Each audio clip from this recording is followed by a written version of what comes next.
بسم اللہ الرحمن الرحیم۔ حضرت خباب بن الارت بھی انہی مبارک ہستیوں میں ہیں جنہوں نے امتحان کے لیے اپنے آپ کو پیش کیا تھا اور اللہ کے راستے میں سخت سے سخت تکالیفیں برداشت کی۔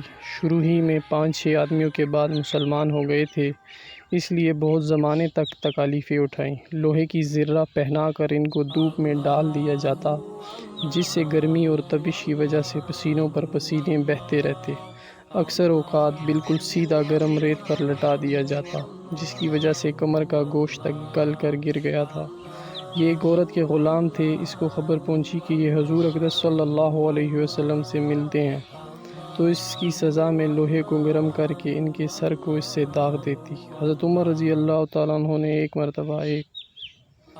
مرتبہ کے بعد اپنے زمانے خلافت میں حضرت خباب رضی اللہ تعالیٰ عنہ سے ان کی تکالیف کی تفصیل پوچھی، جو ان کو پہنچائی گئی۔ انہوں نے عرض کیا کہ میری کمر دیکھیں۔ حضرت عمر رضی اللہ تعالیٰ عنہ نے کمر دیکھ کر فرمایا کہ ایسی کمر تو کسی کی دیکھی ہی نہیں۔ انہوں نے عرض کیا کہ مجھے آگ کے انگاروں پر ڈال کر گھسیٹا گیا، میری کمر کی چربی اور خون سے وہ آگ بجھی۔ ان حالات کے باوجود جب اسلام کو ترقی ہوئی اور فتوحات کا دروازہ کھلا تو اس پر رویا کرتے کہ خدا نخواستہ ہماری تکالیف کا بدلہ کہیں دنیا ہی میں تو نہیں مل گیا۔ حضرت خباب رضی اللہ تعالیٰ عنہ کہتے ہیں کہ ایک مرتبہ حضور اقدس صلی اللہ علیہ وسلم نے خلاف عادت بہت ہی لمبی نماز پڑھی۔ صحابہ رضی اللہ تعالیٰ عنہم اجمعین نے اس کے متعلق عرض کیا تو حضور صلی اللہ علیہ وسلم نے فرمایا کہ یہ رغبت و ڈر کی نماز تھی۔ میں نے اس میں اللہ تعالیٰ سے 3 دعائیں کی، 2 ان میں سے قبول ہوئی اور ایک کو انکار فرما دیا۔ میں نے یہ دعا کی کہ میری ساری امت قحط سے ہلاک نہ ہو جائے، یہ دعا قبول ہو گئی، اور ایک کو انکار فرمایا۔ میں نے یہ دعا کی کہ میری ساری امت قحط سے ہلاک نہ ہو جائے، یہ قبول ہو گئی۔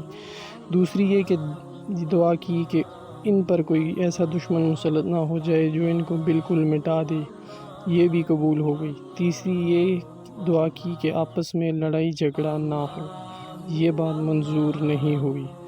حضرت خباب رضی اللہ تعالیٰ عنہ کا انتقال 37 ہجری میں ہوا اور کوفہ میں سب سے پہلے صحابی یہی دفن ہوئے۔ ان کے انتقال کے بعد حضرت علی رضی اللہ تعالیٰ عنہ کا گزر ان کی قبر پر ہوا تو ارشاد فرمایا، اللہ خباب رضی اللہ تعالیٰ عنہ پر رحم فرمائے۔ اپنی رغبت سے مسلمان ہوا اور خوشی سے ہجرت کی اور جہاد میں زندگی گزار دی اور مصیبتیں برداشت کی۔ مبارک ہے وہ شخص جو قیامت کو یاد رکھے اور حساب کتاب کی تیاری کرے اور گزارے کے قابل مال پر قناعت کرے اور اپنے مولا کو راضی کر لے۔ فائدہ: حقیقت میں مولا کو راضی کر لینا انہی لوگوں کا حصہ تھا۔ ان کی زندگی کا ہر کام مولا ہی کی رضا